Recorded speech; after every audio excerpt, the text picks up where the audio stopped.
Today's episode of the Just Keep Swimming podcast is brought to you by Audible.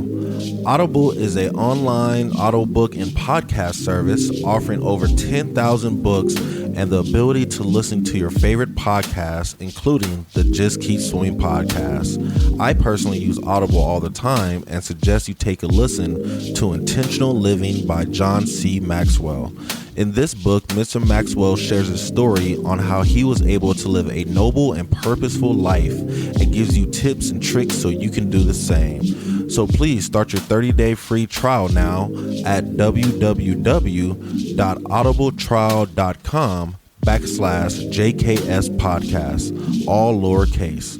Again, that is www.audibletrial.com/JKS podcast. And if you have any more questions or concerns for the Just Keep Swimming podcast, you're always welcome to reach out to us on Facebook or at Instagram at justkkeepswimming_podcast, or you can email us at jkspodcast702@gmail.com. And with that out the way, let's dive into it.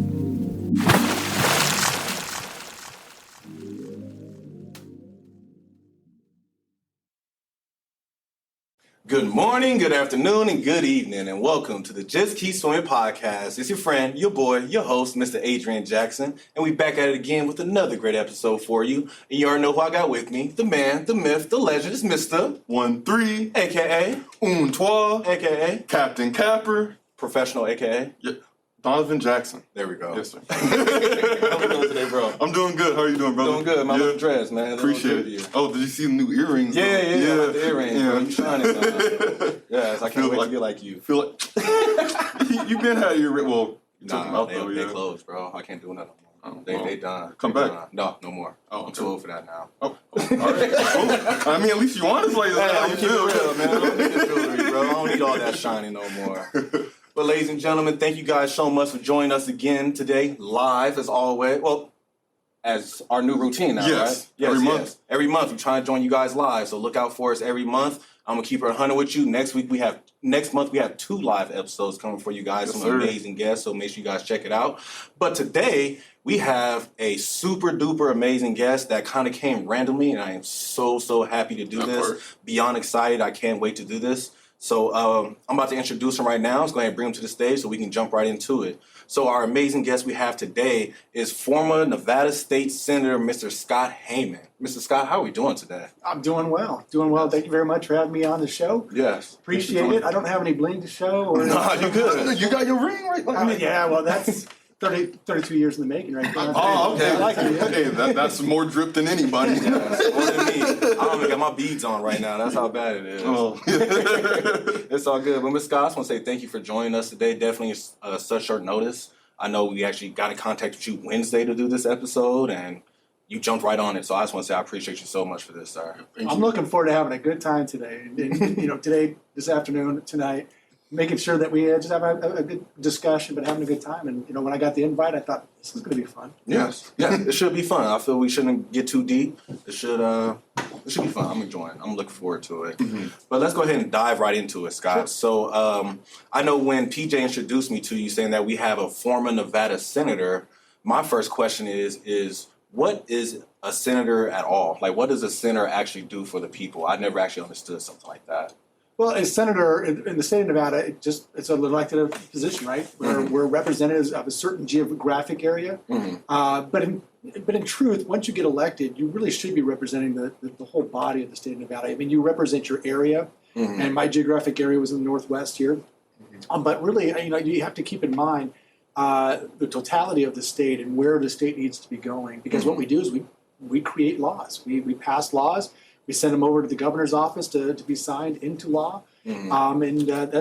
I think that's the main thing. But we represent people, their ideas, their hopes, and we try to represent them the best we can. And so I did that with legislation I brought, or when I had to contemplate bills that other people were bringing.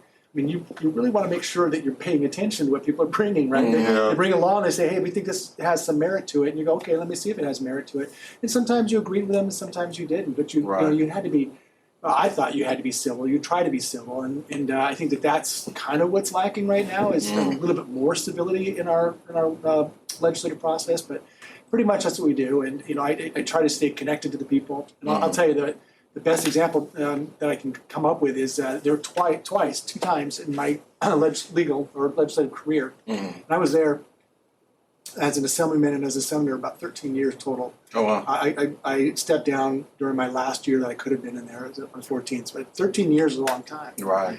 And aside from passing legislation, instead of talking to constituents all the time, just aside from that, there were a couple of instances where I felt like I had to be one with the people. One was there was a fire up on Mount Charleston, the Carpenter Fire, and I want to say that was probably 2012, 2013.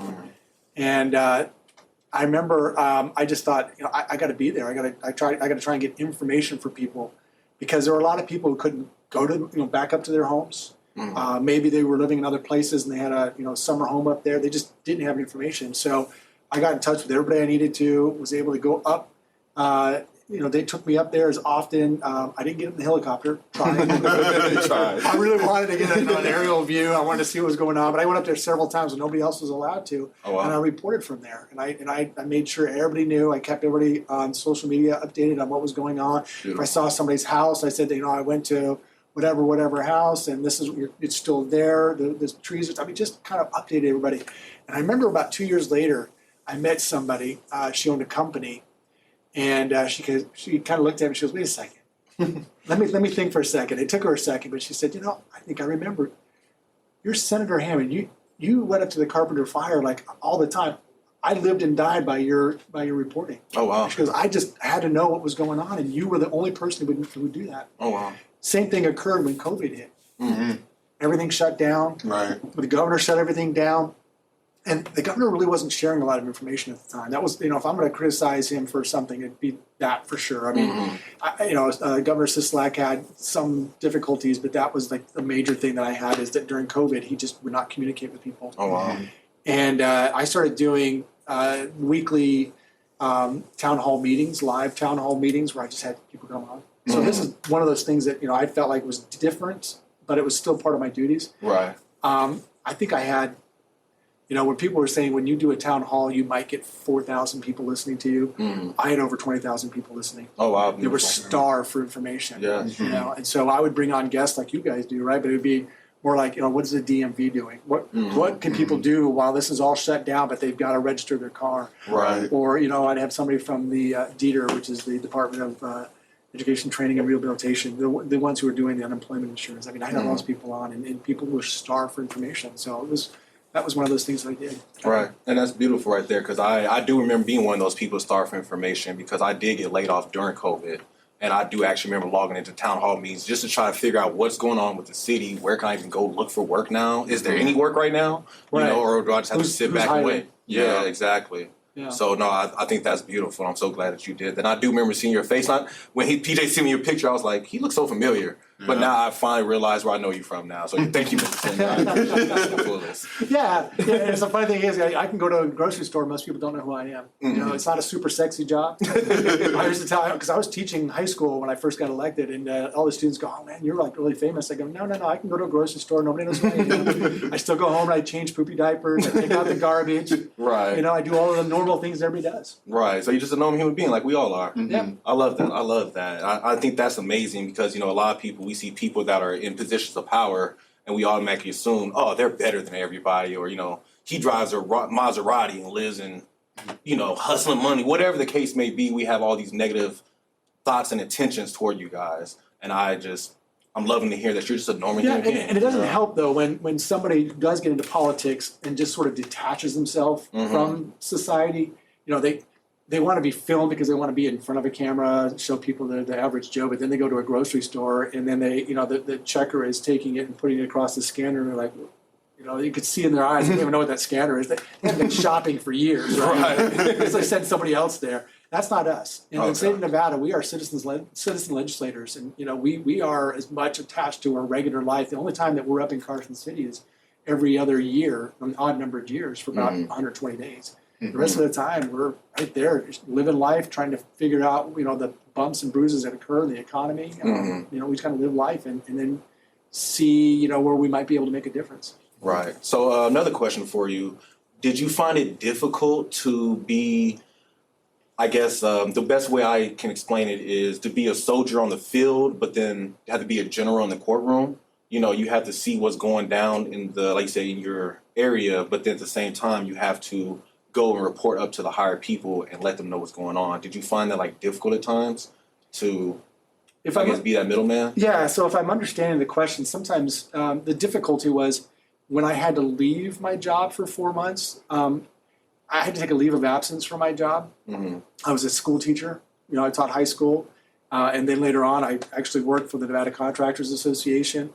And it was difficult. And I was thankful for my employment with the Nevada Contractors Association because they kind of understood that every other year I was going to be interrupted with my job. Mm. But as far as taking the message to, being that on the field and being in the field and understanding and being that foot soldier, but then going up and then, reporting back to the generals what's going on. No, I didn't find it too hard because, we really were the ones who were saying, okay, we understand what people are going through. Mm-hmm. We're going to make decisions, and I would listen to the other foot soldiers, my fellow legislators, and they would come and say, hey, we really think this is necessary. And there's a lot of good legislation that came. Right. But sometimes you had to go, I think that this is, in the list of priorities, this is probably more important if we can't get everything. And that's the thing about legislation that I want a lot of people to understand is that it really is, legislating is about looking at finite resources. We have a few infinite resources, but a lot of what we deal with is finite resources. And so what we're trying to do is figure out how to allocate those resources, those finite resources. We're going to give so much of that resource here, and here, but we don't have enough to give down to here or here. So we have to make these decisions that are always very difficult. That's tough, yeah. If everything were finite or infinite, if everything were infinite, it'd be easy to make those choices. But they're finite resources, and so there would be that tussle about which, what do you think is priority number one, and what do you think is priority number one, and so forth. Right. And so that was some of the arguments. And I'll tell you, I really came to appreciate having that discussion, even with people who didn't always think the same way I did. People of the other party, or sometimes people in my own party, but a different region of Nevada. And I really liked having that discussion because at least I felt like there was stability there. Like we were trying to figure out what was best for everybody. Right. I was going to say, if I were to ask, do you have some of the most difficult decisions? Can you explain one of the most difficult decisions that you ever had to make as a senator? Yeah, I tell you, there was a couple, but one comes to mind, and I remember it was 2000. I think it was the 2017 session, and I was in the minority party, and it was either 2017 or 19. I think it might have been 19, and there was a whole lot of talk about abortion. Yeah, and typically abortion is not something we deal with at the state level. Right. There was a constitutional, and I'm sorry, there was not a constitutional, but it was a definite movement, a grassroots movement here in the state of Nevada back in, I want to say the 90s. I couldn't be getting that wrong. But they basically enshrined the right to an abortion in statute. That the only way you could overturn that is by vote of the people again. It was out of our hands. But they wanted to create this constitutional amendment to preserve it in the Constitution. I struggle with it because as a father of 4, and my wife and I adopted 3 children, it was hard. And I tell you, I knew that someone was going to bring the bill. I had heard that a certain legislator was going to bring the bill before the session began. What that means is they were writing the bill. It was already submitted to what we call the Legislative Council Bureau. They're the ones who write up our bills after we come up with an idea. We go to them, we come up with an idea, and we say, hey, can you write it in the legalese? And they do it because we have a legal division that does that for us. And they wrote it all up. And, I knew that this was coming. And it had been on it was on my mind, my thoughts. I remember I went to my religious leader and I said, I need a blessing before I go up there. I really want to, I want to be clear-headed when I go up there because I knew at some point when we had a hearing on the bill, it was going to be a 6 to 8 hour hearing, and with all these people saying, "This is why we need to have the abortion law. We want to have the right to terminate a child's life." And I'm going to hear 8 hours of that. And I keep, in my mind, I kept thinking about how wonderful these women were that said, I'm going to bring this pregnancy to fruition, and then I'm going to give you the greatest gift anybody can ever give anybody, right? I'm going to place my child in your hands, and I want you to raise that child. And I'm going to be looking at 8 hours of people talking about why they need to terminate a pregnancy. And it's hard because I get what they want. They want choice. But at the same time, I'm thinking it's such a beautiful life.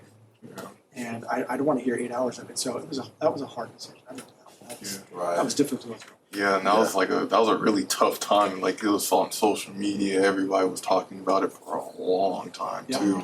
Yeah. Well, kudos to you for sticking. Those are hard. The best thing. I mean, you can imagine, right? Going through that. I mean, you can see both sides sometimes. Yeah. I mean, and I can understand because, like you said, you're in a place to make decisions for not just based off how you feel, but based off of what's right for a majority or for your, like you said, your sector, your section that you have to represent. So I can understand like the difficulties of making one decision that affects so many people. And it's probably scary at the end of the day. Yeah. But it sounds scary. Well, to your point, I remember when I first got here, one of my college professors was Professor Dina Titus, who's now a congresswoman. Okay. And so I was in her classes a lot, and we'd go over these typologies. Typology of there's this type of representative, there's A, B, C, and one of them is, hey, are you going to be the representative who looks at the majority of or the cross section of your district and then try to vote how they would want to, or are you going to be that typology, that type of legislator who says, hey, this is who I am. You voted for me knowing who I am, and I'm going to vote who I am. Right. Or are you going to be a cross section of those? Kind of. At times, you vote the best you know how because of what you know, and then maybe mix in some of the needs of the district as you understand your district and the demographics of your district. Right. And so that weighed on my mind too. It's like, I mean, I am a father of 4, and I believe in adoption, but at the same time, I know that a lot of the constituents I have want access to this particular right as they see it, and so that weighed on me. Right. I was gonna say, what type? And I know you mentioned you went to like your religious leader and stuff like that, and I heard that you're into the church. What other avenues or access did you have to kind of help make those tough decisions to keep your level, keep your level head? Well, my other legislators too. Yeah. I told you we have a citizens legislature here, and so your other legislators, regardless sometimes of party. You go to them and they have expertise in some areas. For this, we struggled with that, but we also struggled with the bill that would have brought in death with dignity, as they called it, euthanasia, right? Yeah. And so I'd go to he's the mayor of Boulder City now, but former Senator Joe Hardy, and we'd have these long discussions on what is morally right? What are some of the implications that you're worried about? With that particular issue. Abortions. The euthanasia one. Okay, gotcha. For example, a lot of people say, well, if my time comes and it looks like I've got a fatal disease that my doctors are telling me I've got 6 months, I should be able to terminate my life when I want, with dignity, right? And I thought, well, that's not a bad argument, but at the same time, what if you're told you're going to live 6 months, and it's now a year, 2 years, exactly. And you've got this, and you already went to the physicians, they told you, so then you went to the pharmacist, and you got the medications that they told you could get, right? They said, get this medication, that medication, and when you want to, you can self-medicate and terminate your life. That's kind of how it works, and I'm oversimplifying it. Yeah. But so now you've got it at your home. And then you've got your grandson who's saying, hey, playing the cabinet. You've been here 2 years longer than I thought you were going to be, and we're kind of ready for you to move on, and just mixing in a drink or whatever. I mean, and then they say, well, there's a certain smell, there's a certain thing that can happen. I'm like, yeah, but the part of the legislation that Doc and I would talk about is, and here's the crux of it is, that piece of legislation says that if you die from taking that medication, it's assumed that you died from the disease that would have killed you, and they don't do an autopsy, or they don't do an investigation. Wow. So they don't do an investigation. And I said, so morally, I'm thinking, that's kind of, I don't know if I really want to pass something like that. I mean, so these are, look, we were staying up late at night, going through, the good and the bad of both of these bills and many others. I mean, this is just a small sample. Those two right there. I was there for several sessions. So, yeah. Wow. That's tough. Yeah. These are tough. That's crazy. So another question I had, just because I heard you were saying earlier, you heard down the grapevine that somebody was going to bring something up at the meeting.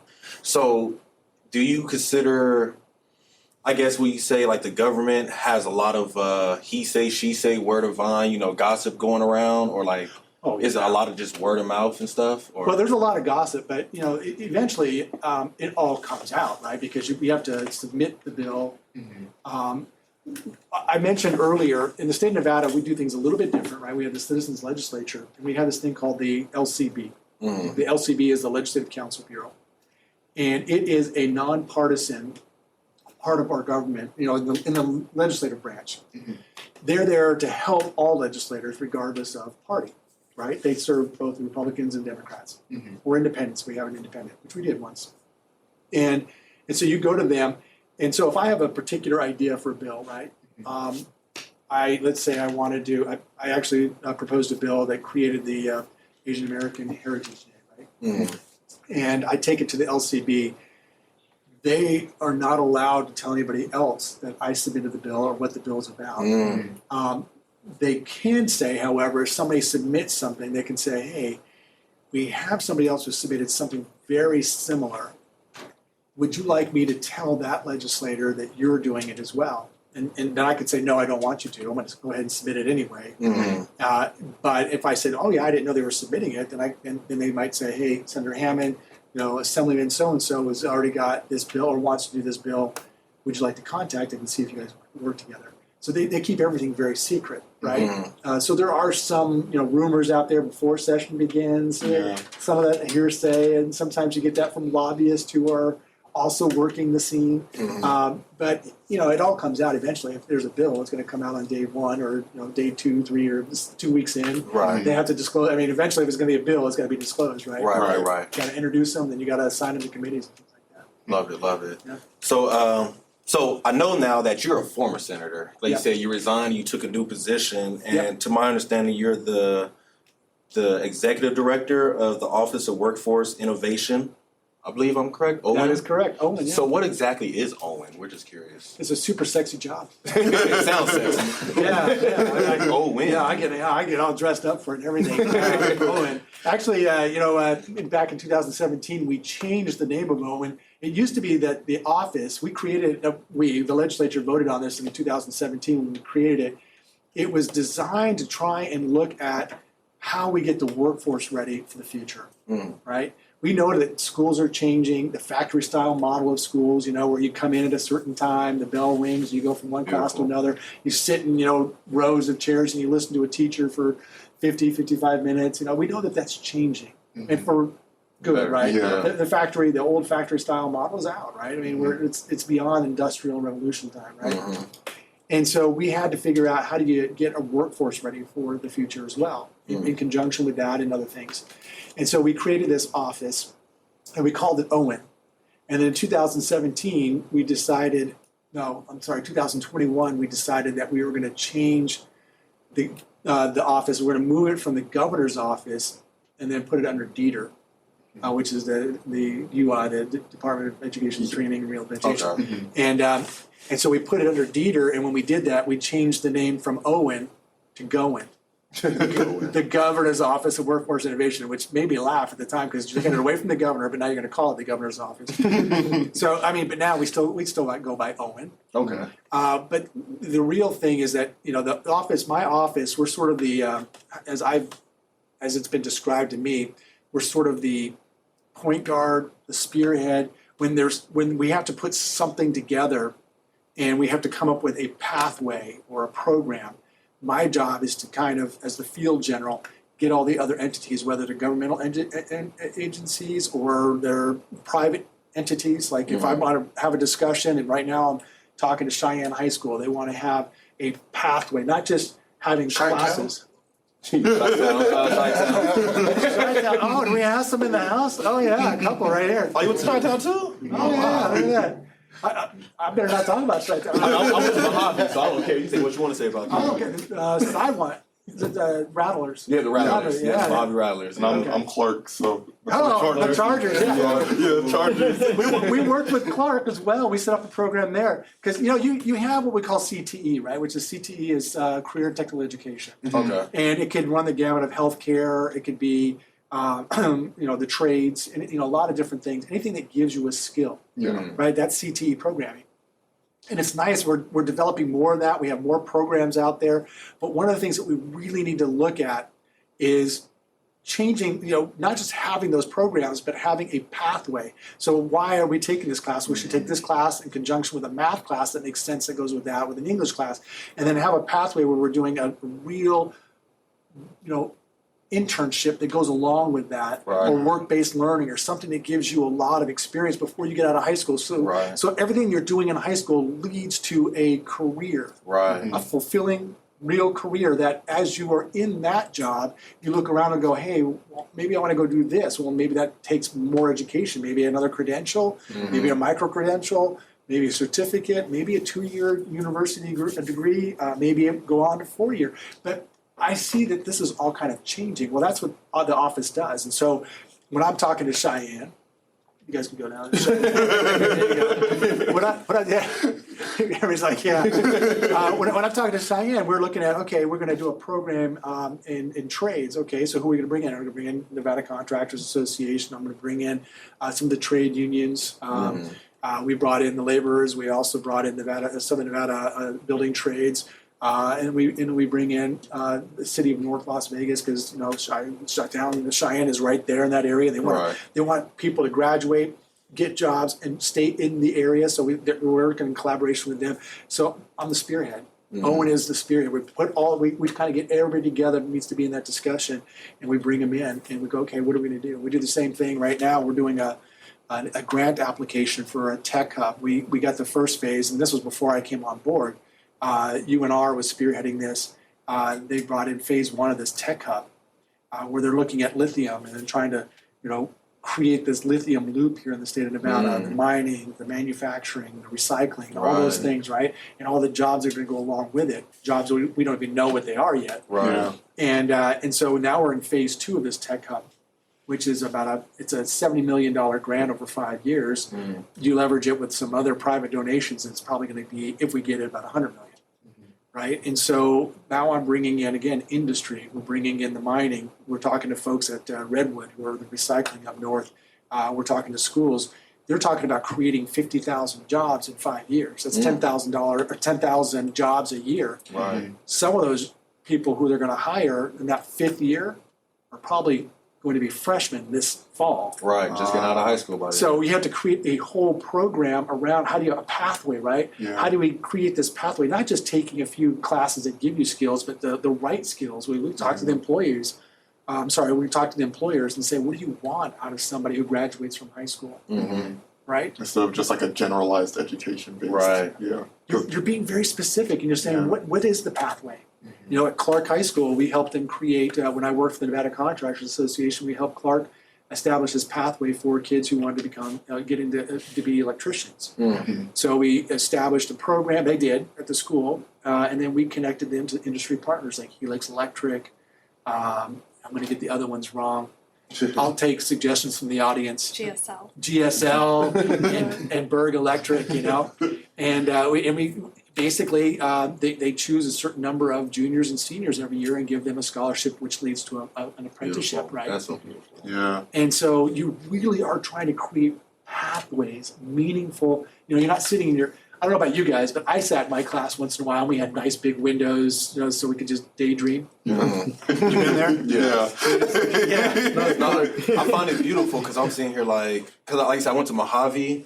I was lucky enough that when I joined my freshman year, they just started the Gear Up program through UNLV. Yep. And I literally just said, this Gear Up program is the reason I got to college. Because if I didn't have Gear Up, I was not on the path. Or I didn't even know the path to get there. And Gear Up really helped me show the path to get to where I wanted to go. Yeah. So programs like that are amazing. Yeah, because Yeah, I'd sit there in my class and go, "What in algebra?" Going, "What am I ever going to use this?" Right? Exactly. And so I don't want to sit there and daydream. I want to find out why am I in this class, and if I'm in the trades, I want to be in a math class that makes sense, or an English class. So I should be reading blueprints or Right. making sense of the education you're getting. Right. And I hope that things are changing enough that all the counselors out there start to go, okay, we can't just send everybody to college. Mm-hmm. It's just not. It's not Right. feasible. It's not viable, right? Because you probably had lots of friends who went to college for a year and said, "This isn't for me." That was me, because like I did computer engineering for UNR for 2 years, but it was like, well, all the extra class like English and stuff like that. Like I was kind of already proficient to type up that, but I had to go back to English to do it all over again. Luckily, I was in AMSAT, and that kicked me up in math. So by the time I started, it was Calc 3, and I did computer engineering. So that just helped out figuring out the algorithms. But the other classes, it felt like I was just wasting my time, and especially since I wasn't like hardcore dedicated on college yet or what I wanted to do, it just kind of gave away my ambition for it. So I was like, let me just reset. And then now I'm taking psychology, which University of Phoenix, it seems like it's gearing me a little bit better than it was for going to UNR. Yeah. So is it easier though taking the classes now that you know what you really want to do? yes, 100%. I was just about to say that. 100%. Yeah. Yeah. Because I feel like I'm actually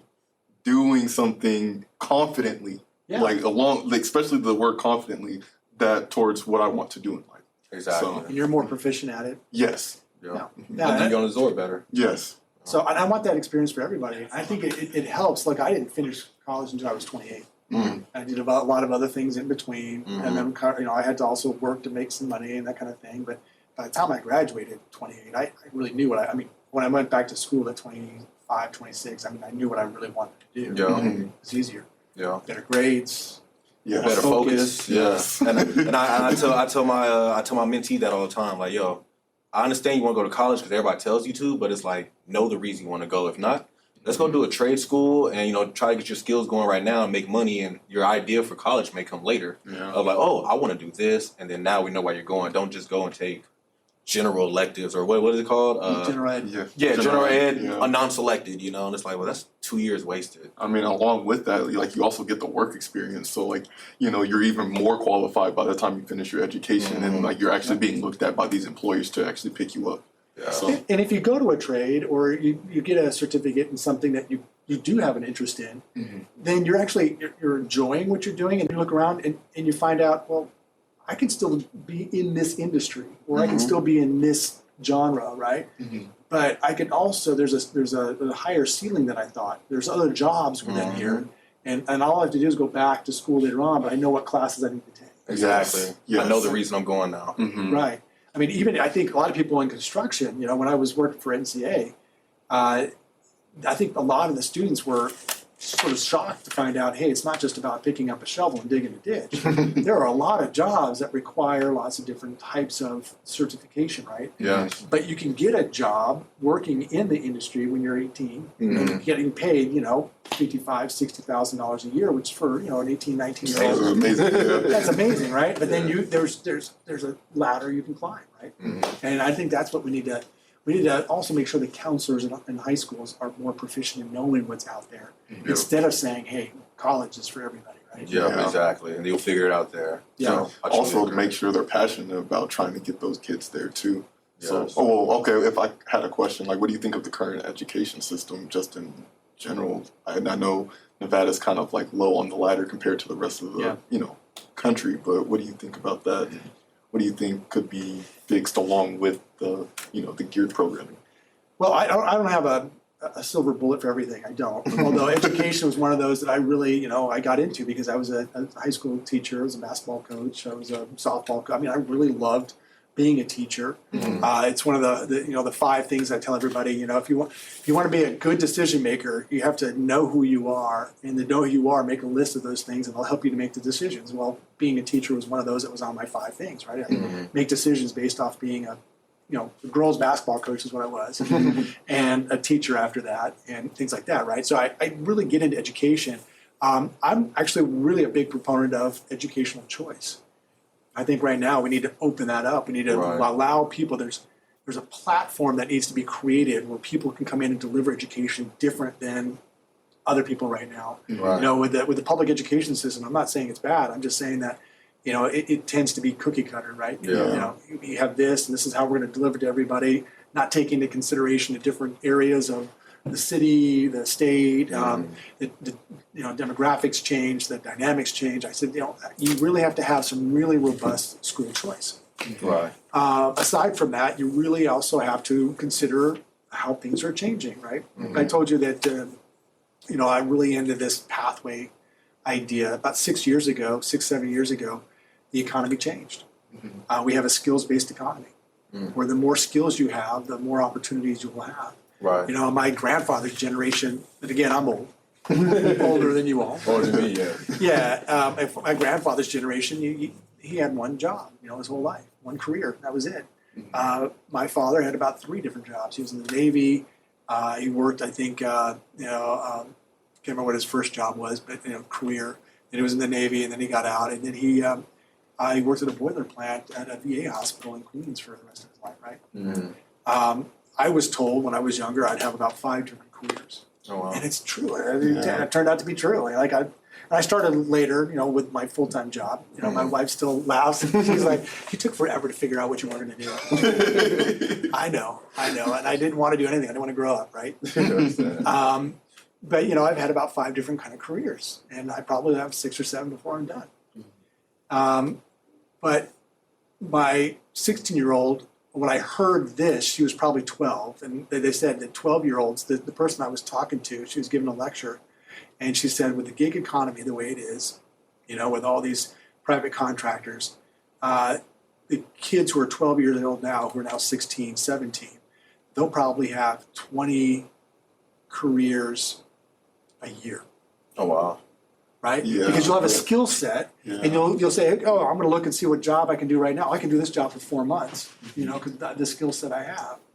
Right? Yeah. Like this right here is your career for a little bit. Yeah, I was gonna say, yeah. But then you have other things you're doing, and so that's change. That right there changes everything. Guys. Right. I was gonna say I feel like I've felt that where I am now. Like, yeah, this podcast is part of it. I make music. I worked at Domino's, and then I worked at Aldo, and then I worked at a nutrition stop. Got a little certification there to teach nutrition. Yep. Got out of there, went as a math director at Mathnasium, and then now I'm working at a bank. Like all these different skills. But it's all skills, Yeah, and you put them on this resume. You've got skills. And I think I was able to walk into this bank like interview very confidently. Like I don't need it. I have the skills. I know I can do it. Like, but now it's like, do I want to work with you? And then that was just an open discussion, and that was like the best conversation. I don't even want to call it an interview. Yeah, it was the best conversation I've ever had. I just got this image. I just got this thought when you said skills, and I was like Spike Lee was talking about. You got skills, right? Yeah, I'm like, but that's the thing. You got a whole list of them. So one of the things I want to create in my new job as a director of Owen, in working with Dieter and all those other folks, I want to create a platform that basically has on it all the internship possibilities throughout the whole state. It's like a one-stop shop. You can go, hey, this is the pathway I want, and in this internship, this platform will be very connected so that you can go on there and see, okay, if I want to do this, where can I go to school? And it'll pop up. These are different places. These are different classes. This is class 1 you might want to take. You can take it here. This is how much it would cost. We have all this stuff on here, but then internships will be on there. But you'll also have on there the ability to put your digital wallet. So you would go on there, Mr. Jackson, and you would say, these are the skills I have. And then if an employer says, I'm looking for this many employees in doing this, then you might get a notification saying, hey, they're looking for these people. Would you like to put your wallet, out there for them to see? And so I'm working on that right now. We're hoping to get funding for that. But it will revolutionize the way we are looking at and getting employment. We're creating that pathway that I told you is so desperately needed. And it gives people hope to actually get where they want to go, even Get though where they may fit. You know what I'm saying? Yeah, get where they fit and feel home. That's beautiful. I think that would be amazing. Yeah. So one of my other questions for you then I'm going to get into our personal, but I'm curious to know, which position do you like better currently? Did you like being the center better, or do you like your new position, Owen, better? Well, yeah. Just curious. It's live, so I'm going to take my time here. And I loved being a senator. Don't get me wrong. I loved it. I loved working with people. I still do. I mean, that's the top thing that I still get to do. It did wear on me, though. You know, when you have the mantle of responsibility, after a while, that mantle gets heavy. Yeah. And it was time for me to step down for a little while and do something else. And this was for me, it's a creative outlet. You know, because the way I look at education, the way I look at workforce development, I'm not saying I'm out there, you know, further ahead than other people. I'm just saying that these ideas come to me, and I love working with people because I find out that a lot of other people had somewhat of a similar idea, but maybe we could do it, you know, we can implement it this way. I love the creative aspects of it. And so I really like the current job I have. And it was time for me to move on from being senator. I loved it. It felt weird at first when I got rid of it. It felt like, you know, the mantle fell off, and I just felt light. I was bouncing around. It was great. It was wonderful. There was a sense of loss. My daughter cried. Oh wow! You know, for my family, they were invested. I mean, most of my kids only knew that part of my life. That was all they ever knew. They knocked doors with me. They went to events with me. They knew the people. They met everybody. They loved being that political family. They just loved being involved. And I didn't realize it, but I wrote that letter, my resignation letter, and I sent it in. And my wife had told my daughter, you know, that I sent it in, and she cried for a while. Oh wow! Yeah, it tore at her. And here I am, just like I'm bouncing. Yeah, I'm free. I got no time now. I'm floating. Yeah, Sad? No, I understand that one. It was just time, you know, and you probably felt it in your life, you know, the passage of time and when things, you know, when one thing was done, and you had a feeling that was done, that chapter was done, and you had to move on. And that's kind of how I felt. Somebody asked me if I was going to run for another office. I said not right away, but I'm not ruling it out because I do like serving people. I like that aspect of it, and I like being around a lot of people and getting ideas. But it was time to move on from that. Beautiful. Yeah. So cool. So now let's take a step back now. So I'm just curious to learn more about you in general and who you are as a person. So I guess one of my first questions is like, did you always have this like thought in your mind that you wanted to be a senator or somebody in the office? Or like, how did this even come about for you? 'Cause I know you saying that it took you a while before you actually found what you wanted to do. So I'm just curious, like, how did you even find this? Well, the beauty is I can always tell people, if you don't like what I do or how I voted or anything like that, you can blame my wife. Because there's some truth to that.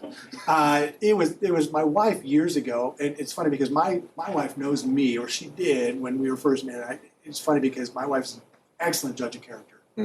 She can size you up. I know that everybody says you can't judge a book by its cover, but she does a pretty good job right from the beginning, you know. And you make snap judgments sometimes because you need to. And she's just really good at it. Her intuition is amazing, but she also is good at kind of saying, hey, you know, this is what you're good at. She's the one who said you need to be a teacher, because that wasn't what I always wanted to do. I loved languages. You know, I served a 2-year mission for my church, right? I was in Portugal for 2 years. I picked up Portuguese. And then I went on a study abroad at UNLV. I went down to Chile and I picked up Spanish. Oh wow! You know, I knew some Italian because my family, my stepmother's, you know, Italian, and her whole family was always speaking Italian. So there's all these languages running around, mostly Romance languages. And I thought I really want to, you know, be a part of the embassy corps. I really want to work in embassies, travel, you know, kind of stuff. That's what I really want to do. And my wife said, "Oh, that's nice. I'll help you." And you know, she was okay when I went. You know, I was married when I went to Chile, and she's like, "Go ahead, you need to do this." But, you know, in the back of her mind, she's like, "You know what you need to do? You need to be a teacher.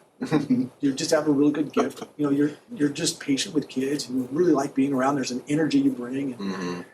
And sure enough, that's what I ended up doing. And I enjoyed it. I loved coaching. I was a student council advisor.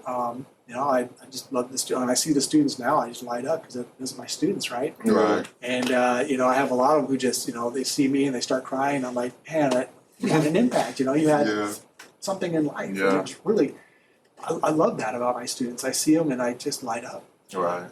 So she was really into it. But then she said, you know, you need to run for office. You'd be really good at that. You know, you're even keeled. You don't get super overly excited. You don't get depressed. You listen to people. You really care about people. She goes, you're going to be in office one day. I was studying political science.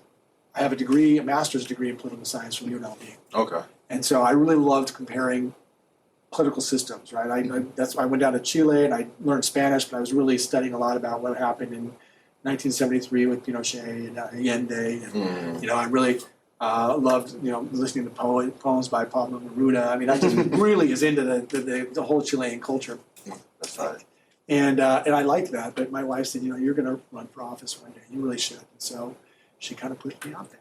And she said, that's going to be it. So I always tell people, if you don't like what I'm doing, It's her fault. yeah, I go see her. She'll get you. But that's such an amazing support system. Yeah, too. it is, though. That is, though. And I think that's beautiful when it's always interesting when somebody tells you, you'll be really good at this. And you're like, I don't know. But then it comes out to be true. Yeah. Mr. PJ's done that for me recently. So, yes, I understand it. Well, sometimes you got to step out of yourself or allow other people to do that, right? If somebody else is kind of watching and they're not caught up in the trappings of every day where you're bogged down in the minutia of life, sometimes somebody else isn't seeing your capacity. Right. Or the ability, or the capacity you haven't reached yet, but they Right. can see that in you, and then they encourage you. They have faith in you. Yeah. It's great to have somebody like that. That's somebody you're going to stay with for 32 years, right? Right. Yeah. Exactly. You're going to have up and downs. You're going to be mad at each other. You're going to be happy, but you're still going to that's the person you want in Right. your corner. Exactly. That person trusts you and loves you, and it's just it's amazing, right? And that's kind of my wife has been for almost 33 years coming up. Yes, Congrats. yes. Love it. Yes, love it. Congratulations on that. Shout out to Miss Scott's wife, Tanya. Tanya. Shout out to Miss Tanya. Tanya. Thank you for thank you for. Oh, and Thanks for supporting. I tell you, my kids, they all been, my son Tomas would go out there and knock on doors. My daughter, when she was 2-3 years old, she was knocking on doors. I was on the floor of the assembly. It was a Saturday, and we had about 2 weeks left. It was a Saturday because we had to get the budgeting done. And nobody knew it except for one other person in the whole legislative building, this lady named Assemblywoman Master Luca. I had told her because I confided in her. She was the chair of one of my committees, and I said, my wife and I are in the process of adopting one more child. Mm-hmm. The birth mother was in Alaska, and I said she's supposed to come at the end of session, like 2-3 weeks after session. I said, but if anything happens, like we have doctor's appointments or we're doing whatever, I may have to leave. So she knew. But it was on that Saturday. I'm sitting there at my desk on the floor of the assembly, and I get this text from the birth grandmother up in Alaska saying, your daughter's coming today. And I'm like, what? And so she's texting me. I'm texting my wife, and then finally she said, it's happening. And I remember I asked for, you can ask for a 1-minute recess, and then sometimes they grant it. I remember asking for it. I don't think they understood what I said. I don't even know if I said it correctly. I was so joyous, and it was great, and I just took off.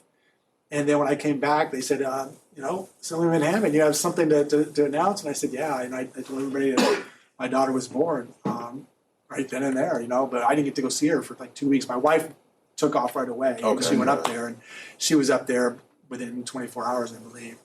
And then took, she was there for the rest of the remaining time until I got up there. But that kind of shows you that my family they were ensconced in this, man. They really were invested.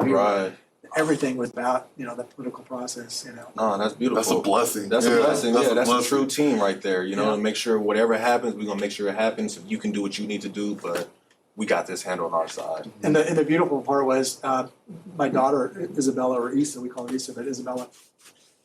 She spent a lot of time with me in my last session. The last couple of weeks, she was with me, and on the day that would have been her birthday, we were on the floor of the assembly for, we had a speaker come in. I think it was one of the delegates from the House of Representatives or Senator, somebody come in, and so we were there, and I took her up to the seat. I said, "This is where I was. Oh wow! This is where I was when you were born." Wow!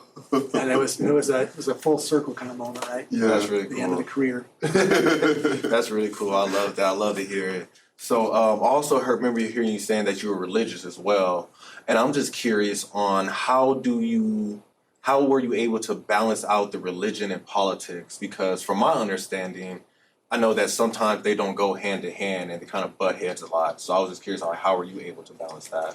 That's a great question, actually. So I remember it was my freshman year, or maybe it was my freshman year in the Senate, and somebody said to me, Senator, you kind of need to leave your religion at the door, Oh wow! and make decisions that way. They didn't like the fact that I was religious. And I said, I think it's disingenuous that you would ask me to do that, because regardless if I'm religious or not, maybe I have a moral compass. You're not going to ask somebody to just get rid of who they are. I mean, I'm religious, but I am who I am because of the religion I practice. Right. And I just can't leave that at the door. And besides, I asked them, I said, do you like who I am? They go, yeah, we like you. You're a good person. You're easy to talk to. You make decisions based on the conversations you have and your understanding. I mean, you've changed your mind on things. They kind of said, we would like you. You're a good guy. And I'm like, well, I wouldn't be a good guy without that. Yeah, and I was like, that is a part of who I am. Like, that's a part of the reason that you like me. Yeah. Because that's a part of my belief system. And my Yeah. belief system makes me who I am. So That's exactly, it's a belief system. Yeah. And so I just thought there's no way I'm leaving that at the door. That's not, I wouldn't be who I am. I'm not perfect. I'm flawed. right. I've got, Aren't we all? yeah. Yeah. But, I try to bring that optimism. I feel like I'm centered. I feel like I'm also, because of my background, I grew up in Alaska, where the mentality there was help everybody around you. Look for things to do to help out. I also, I was not rich when I grew up. I understand what it's like to be poor. I understand what it's like to have a hope, and desires and all these other things. And because of that, I think that it helped me to understand and empathy for a lot of different people, a lot of different groups and issues. Yes. I was always amazed when somebody would reach out and say, "Hey, we want to endorse you," and I go, "Well, okay." And I never thought, it's the my favorite is Yvette Williams with the Clark County Black Caucus. Oh, really? Yeah, she's like, she endorsed me in 2 different races, and she said, we always get a little flack for endorsing you. They're like, that guy? She's like, yeah. He says, he does. He doesn't just talk. He does what he says he's going to do, and he does it. And she said he votes on a lot of our issues the way we would like him to vote. And why am I not going to endorse him? And I know a lot of people would go, wow, that relationship. And I go, I love Yvette Williams to death because she, just loves her community and loves to try and help out. And if we didn't see eye to eye on something, she was like, okay, well, what can we do to change this? I mean, I love the energy she brought.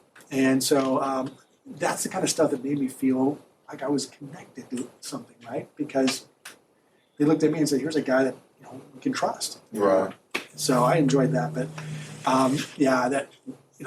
I spent 2 years on a mission, and I learned right away that the world doesn't revolve around me. Right. That was the one thing. My first takeaway is there's a big world out there, a lot of needs, and if you just get involved and help other people out, you're going to find out who you are. Right. No, beautiful. And I personally live by that. My grandparents always taught me that. My mom, dad, just help out others. Give back, and one, it's going to come back to you in ways that you don't expect it, and then 2, like I said, it's going to show you who you are and make you a better person at the end of the day. So, like how you were saying earlier, we all have multiple gigs. This morning, I just got done playing flag football.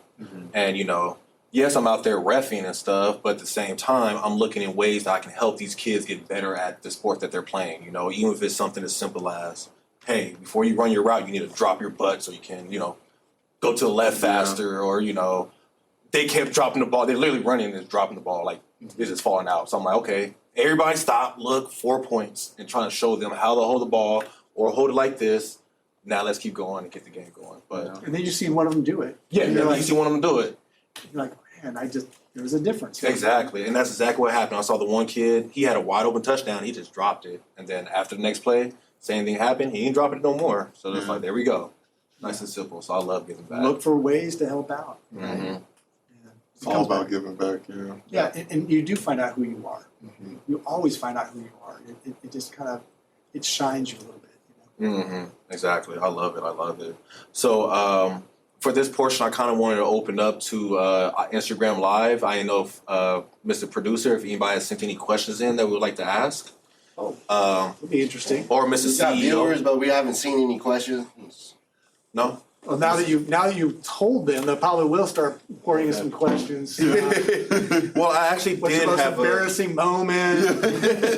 Well, I actually did have a question from Instagram. I can see somebody saying, what was it one thing you voted for you wish you hadn't voted for? So the one question I had was from Mr. BC. Shout out BC from BC Playground. His question was, I want to say this the most professional way I can possibly say it. Do you feel that minorities have disadvantages when it comes to the government and being democratic? Because we feel that sometimes being democratic doesn't work for us. So I was just curious on how you feel about seeing that situation. Do you feel minorities are, being democratic doesn't assist us pretty much, doesn't help us out? Do you agree with something like that? Do you see things like that? Look, it's hard. That's a hard question to answer, and I'm trying to. I see that in the world we live in now, it's even different than the world I lived in when I was a kid. Mm-hmm. I watched Zoom. I watched, Big Blue Marble. I watched all these things that said, hey, broaden your scope. There's a whole bunch of people out there who aren't just like you, right? The one thing that we have, and I'm not convinced that legislation is what you need to create unity or parallel in this environment, in our culture, in our society. I'm not sure if legislation is one of those things. It's just sometimes it takes time, right? I know that they asked Morgan Freeman that question one time about racism. He's like, don't talk about it, right? It's not there because it's not, right? No, it's not. Yeah. I I mean, look at the room right now. Yeah, look at the room. Yeah. I'm loving it. And for me, but half my, when we adopted Isabella, it was because her mom said, I loved your rainbow family. And I'm like, okay. And I said that on tweet one time, and everybody jumped down my throat. Oh, so he's talking about a rainbow family. He thinks he's going to get. I'm like, no, that's what she said. It wasn't me who said it. I had, my last daughter is full on Alaskan Native, and the birth mother said, I love your family, and to me, it's because the times have changed, and I see that happening. Where I see a need is that this is what's true, is that you see, and they call it the good old boys network, right? But it's not necessarily, I don't know if you can call it that. It's just that when you get hired to do a job and you look around, you're like, I need help in my job. You look to those people you are around a lot, and you're like, hey, I know you. Why don't you come? Why don't you apply for the job? We need to have more diversity, and we get that as we start seeing more and more people getting into these jobs that are backgrounds are different, right? Yes. I tend to look at, I surround myself with a whole bunch of different people. My family is completely different. My son is 100% Mexican. My daughter, my oldest daughter is 50% Mexican, and 50%, well, she wouldn't say Mexican, she'd say Latino or Latina, because she really is embracing her 1% Italian. She's embracing, I think she's like, maybe Olivia will remember this, but I think she's like 1% Moroccan. And she's like, oh, I like a little bit black. Like, all right, so she's Embracing it all, though. Oh, she's embracing it all. She loves it. She dreads, but also looks with anticipation when, have you done one of those tests yet? No, I haven't done it I yet. haven't yet, My nieces actually just got it, so I think they're waiting for the results. And then, Who? what, Mariah and I? Okay. Yeah.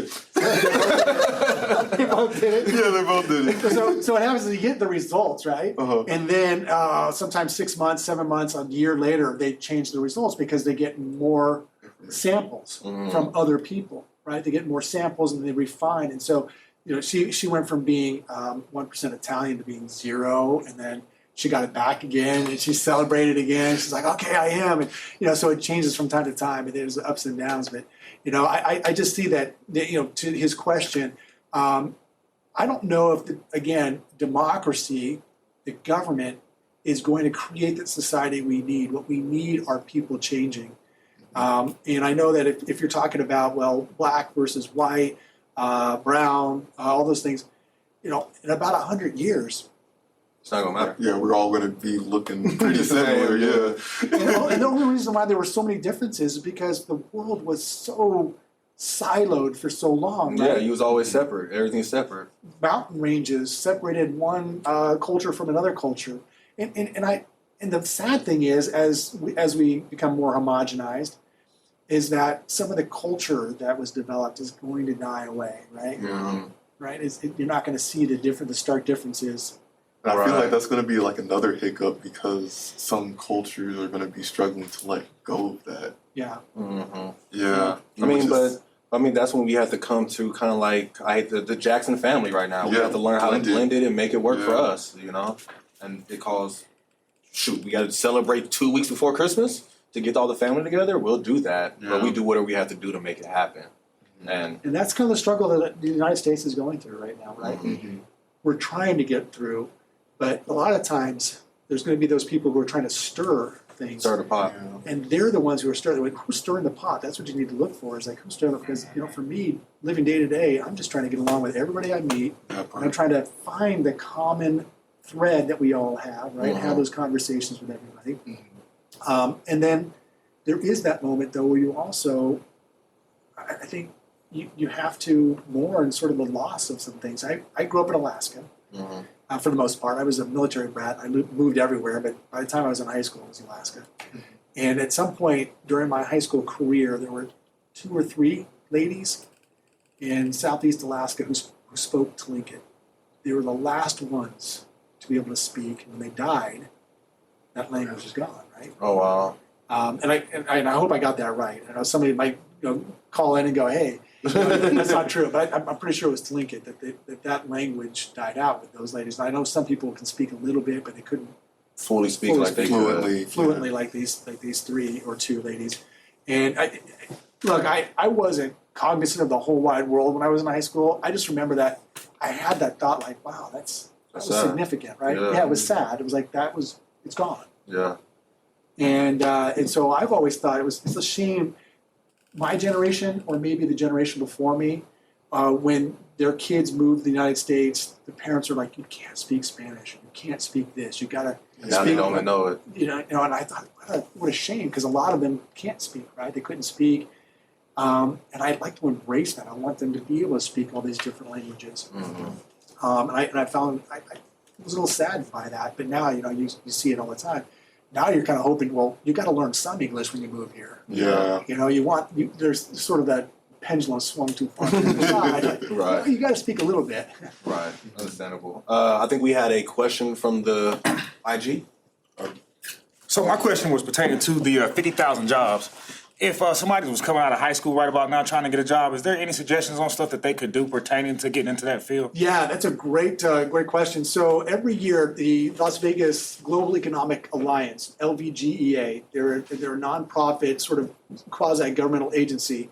They put together, in conjunction with Workforce Connection and Nevada Works, which are our workforce panels, Southern and Northern, they put together a list, Blueprint 2.0, 2.1, 2.2. They put out a list of all the high in-demand jobs that are out there and that they anticipate will be out there for 5, they project out like 2, 3, 4, 5 years, right? So that blueprint is really important to look at. And when you talk to your high school counselor, ask, are you looking at this blueprint?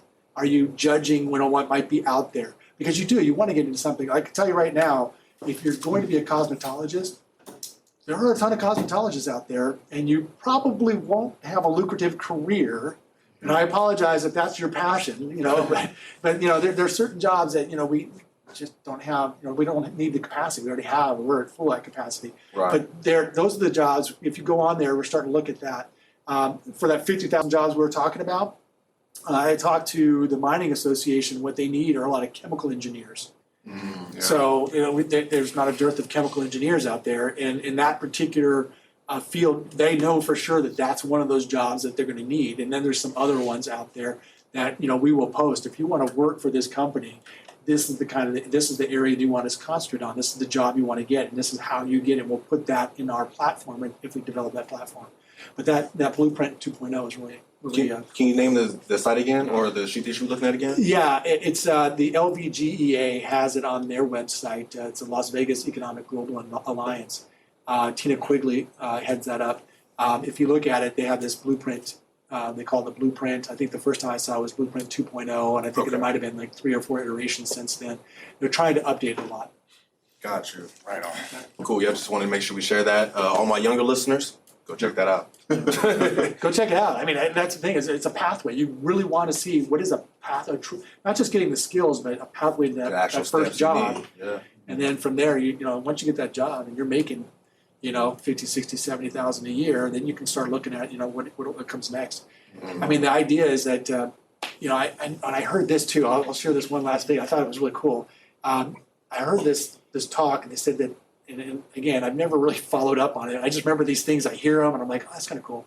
The University of Michigan was one of the first universities to accept people for life. They don't just say, hey, you're enrolled, you're admitted for 5 or 6 years, because that's usually what happens, right? Yeah. You're admitted for a certain amount of time as long as you're Term out credits, classes. 12 credits. At a least year, part-time or something. Yeah, there's all those requirements, right? And then you're admitted.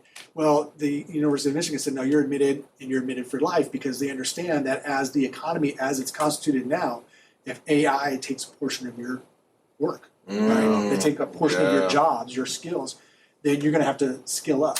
Right. And so that's what they're contemplating. All right, come back to the university, get another certificate.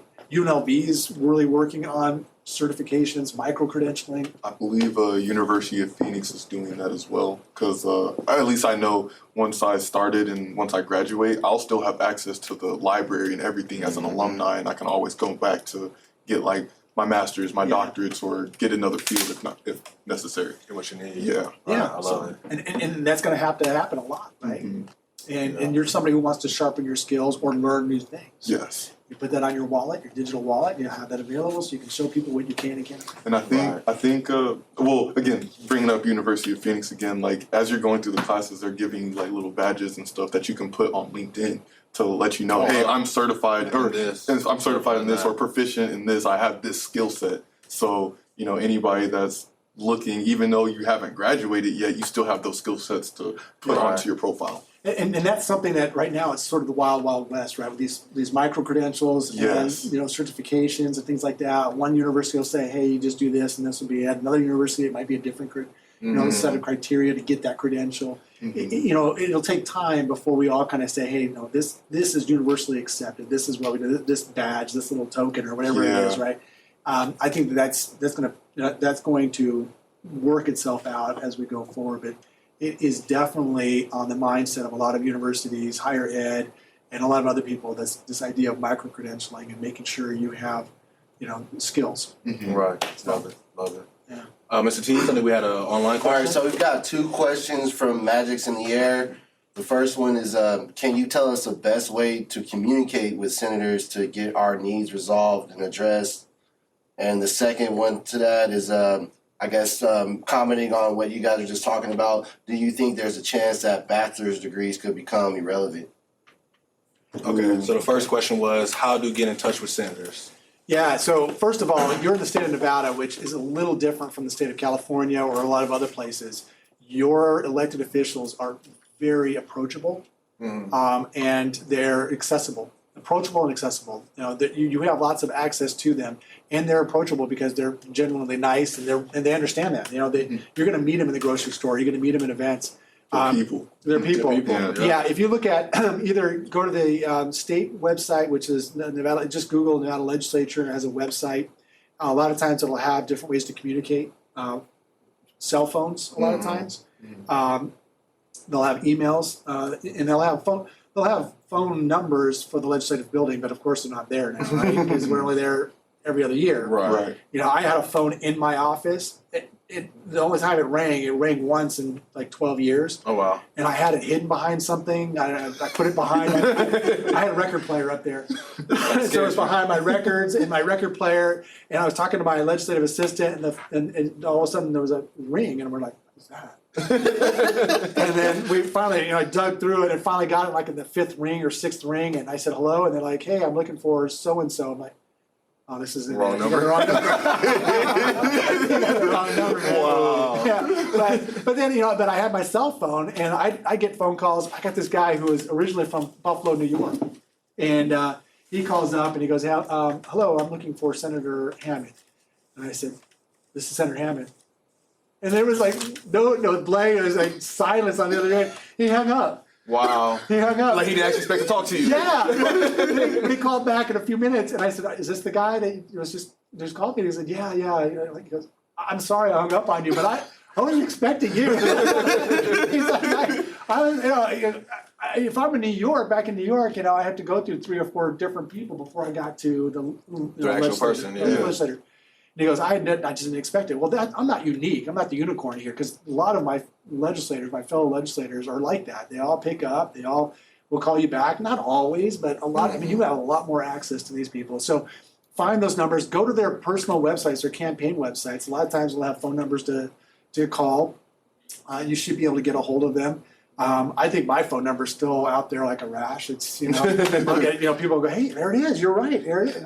Because I'll talk to somebody somewhere else and they're like, hey, I think I've heard of you. And they look it up and then and I can see it on their face like, oh, they found me. And I'm like, oh, man.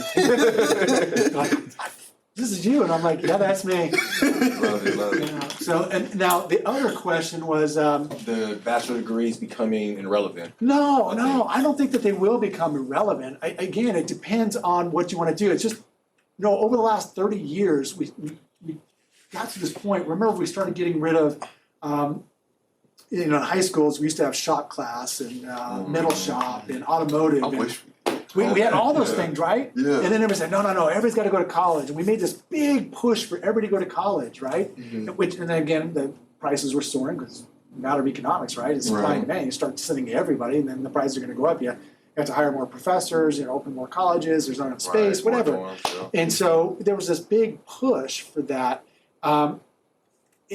Just because the economy is changing doesn't mean that everything is going to be micro-credentialed. You're still going to have a degree in something when it comes to engineering, when it comes to being a doctor, when it comes to law, when it comes to, there's still going to be a lot of people. When the universities were first contemplated, and I don't know if I'm going too far back, but University of Virginia and Thomas Jefferson. Jefferson always kind of looked at university education as a way to be well-rounded, right? Develop that well-roundedness. But at the same time, what did they have back then when it came to work? They had building houses or, farming. And but if you were going to build a house, somebody had to show you, right? Yes. And so they had an apprentice program. They had apprentices. Right, yeah. And that's how people got jobs. They apprenticed, blacksmiths. They all had apprentices. And they all learned, right?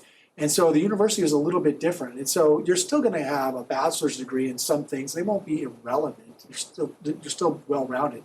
I find that my university degree, even though I don't get paid as much as my colleague who was a plumber, a Senate colleague who was a plumber, and he made a whole heck of a lot more money in his life than I did with my master's. But I found that my master's aided me during my legislative career. I just became well-rounded. I could talk about a little about almost any subject. I've got enough knowledge in those areas, right? But, it's not irrelevant. I still think that if it's your passion, like we said earlier, if you have a job and you realized in order to go higher in your job, you need a bachelor's degree, go back and get that bachelor's degree. But don't go get a bachelor's degree to go get one. I foresee a time where not every 18-year-old leaves high school and goes right into college. I see it, them going, hey, 23, 24, I have an idea of what I want now, maybe even later, that kind of thing. No, and that's exactly what I did. I graduated high school and ran off to college. I got the degree to get the degree, but as y'all see, I'm not using my degree. My degree's in marketing, and I'm more of an accounting type person. I do accounting, auditing, coaching, all that. Hey, you made the flyer for this live event. Yeah, you did. I'm now starting to use it. I'm now starting to use my degree 10 years later. I forgot about that. The story's changing. It's now changing, but it took a while for me to start using it the way I used You it. develop skills. I developed my skills, and I started to understand how my skills would work for me better. Yeah. And now I kind of wish I would have went back and be like, okay, I want to do this because I know this is what I want. So I truly agree. Yeah. Hey, look, if you sit back and only get a degree and then sit back on your laurels and never develop another part of your abilities, what a waste, right? And I think that's the beauty right there. A lot of people get to the point where once you get that education, you stop. Yeah. And I kind of how I say with the fraternity, going through the process of join is easy because once you done, that's when the real stuff starts. You have to do everything. Once you graduate college, that's when life starts. And you have to constantly grow still and get yourself better. Yeah. I was going to say, if anything, the thing I took away the most from going to like an actual college campus at UNR was the connections I was just making with the people. Like, there's so much truth in that. Yeah, I still talk to some of my friends that I met up there. They're still close friends at that. And just being able to, I I wish I knew what I wanted to do so I could stay there and just make more connections with people. Maybe not even just for professionalism, even though that would definitely help, but just creating personable connections with different people on a deeper level. Like with Fernando, yeah, I've known this man since middle school, but like when we went up to college, like that connection really happened, you know, and there's so much fulfillment from that. Right. Connections and networking, right? Yes. Who you know. Yes. And that's part of the reason why I got a couple of my jobs in the past. I think this is like my first really good job that I got without having a connection. And I'm able to be personable. And I met a couple people that I brought on the podcast because of my personal ability, just being a banker and just talking to people. Yeah, I'm an introvert, but I'm still able to just talk and, you know, kind of figure out people. What a skill set to have, especially today when people would rather just pick up a phone or text. Yes. To be able to actually have a conversation with somebody. And thank God I'm working at a bank where it is like we're focused on personable instead of hey, like you can make a bank account online. Like, no, come in. Like I need to talk to you. I need to see your papers and stuff. When I thought this was an amazing conversation I had with my 16-year-old Sophia. Sophia said, you know, Dad, you can talk to anybody. She goes, I watched it. She goes, I can't talk to that many people. I just don't know what to say. Can you teach me that skill? She recognized it as a skill. Yeah. Beautiful skill. Yeah. Yeah. That's a Well, beautiful skill. if I may ask, like, what would you say if that would, or what did you say, or what would you say to the audience that feels like they struggle with just being more personable and things like that? Well, I kind of use I try to break the ice a lot of times by saying something that, you know, brings some levity to it. But a lot of times I'm just looking for something that we might have in common, right? You know, and I saw that the president of the Nevada State University, she came to my office and she's like, you throw records. And I'm like, well, yeah, I got some records in here.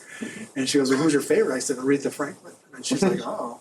We got something. This is, you know, Pollard, and President Pollard's like, okay, what else do you? I mean, so we went through my record. You know, we talk about these, and she loves, you know, the vibe that comes out of my room. So I look for a connection. It's not the same thing with everybody, Right. You know, if I notice an accent from somebody, I'm like, you know, Where's that from? Where you hey, from? where you from? I mean, I'm genuinely interested. You know, nowadays it's like, oh, where's your accent? You know, we got to kick you out. I'm like, I try not to be alarming like that. I try to disarm people and just have real conversations with them. And I just try to find that common thread that we can start a conversation with and then move on to things. And I told my daughter all the time, just look for something that you see. Like, you know, today we have neighbors that we've lived next to. We're renting, so we're not going to be there much longer. But I saw them put a sticker on the back of their truck about donating a kidney. You know, and they had a little ribbon and everything like that. I'm like, try to be funny. I'm like, hey, you can't just put stickers on people's cars. And they're like, oh, it's ours. And I'm like, I know what you do.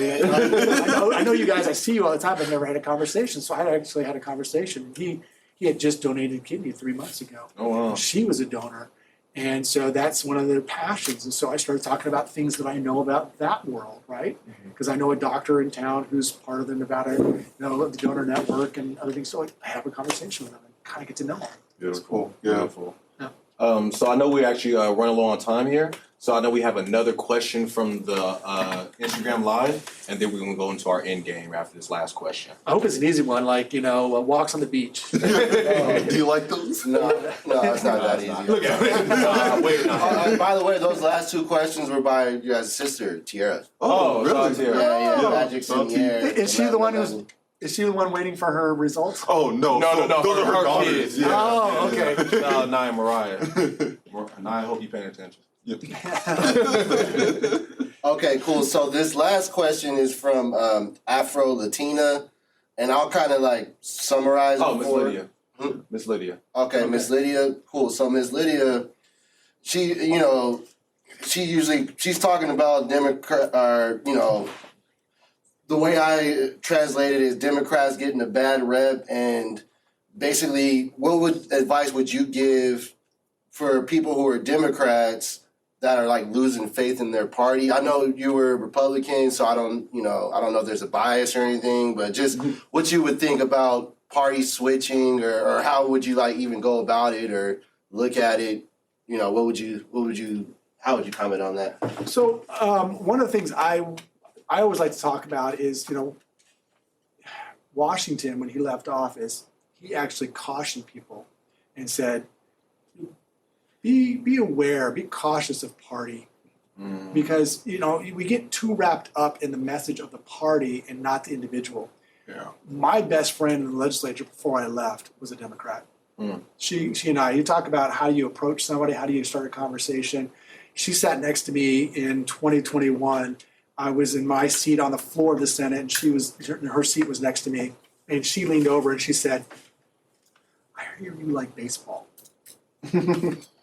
That was the start of a beautiful friendship. Right. And now I talk to her all the time. She was in my office yesterday.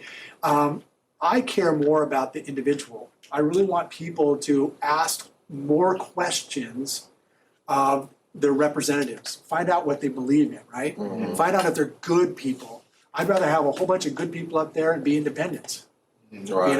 and find out what's good for the state of Nevada. Don't lose faith in Don't lose faith in people. Maybe your party. Maybe you can lose faith in your party and you're still going to be able to survive. But don't lose faith in people. Find the right people, and sometimes they're going to be independent. I think that there are more and more independents out there than ever before. I feel like it's Right. going to be growing a lot more, these upcoming years as well. Because too many times, I think people don't want to be defined. I mean, for the most part, historically, in the last 30 years, the black community has said, "Hey, we identify with the Democratic Party," and now they're going, "Do we? Yeah. Do I? And why? What is the reason I identify with them? Go back and look at yourself and say, well, who should I identify with? Right. Is it independent? Is it Republican? Is it Democrat? Look. And just because I am Republican doesn't mean I look through the lens of everything Republican. Because when you legislate, folks, when you legislate, you don't have the luxury of looking at party line stuff. You have to be a statesman. You have to rise above that and go, you know what, I may not like this, but if you change this and this, then I could probably vote for that. And they go, yeah, I can change that. That was my good friend, and this is Senator Lang, Roberta Lang. I'll shout out to Senator Lang. She'd always come to me and say, hey, I really want this legislation. I really feel passionate about it. I think it's going to help us move the needle in education or whatever it might be. She goes, is the way it's written, is it going to get through your caucus?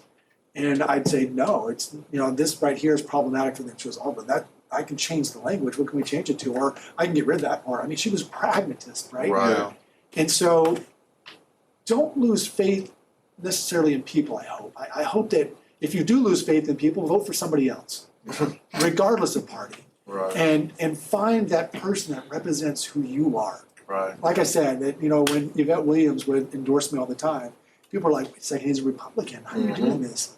He's a white guy, how can you? She's like, he's a guy who understands, Right. and I did. Like I said, because of my upbringing, I can empathize with a lot of different groups. I just knew. I went through a lot of that stuff, and so I think that party influence is kind of waning because people are starting to wake up and go, it's the individual I have to look at. I need to ask more questions of that person, not.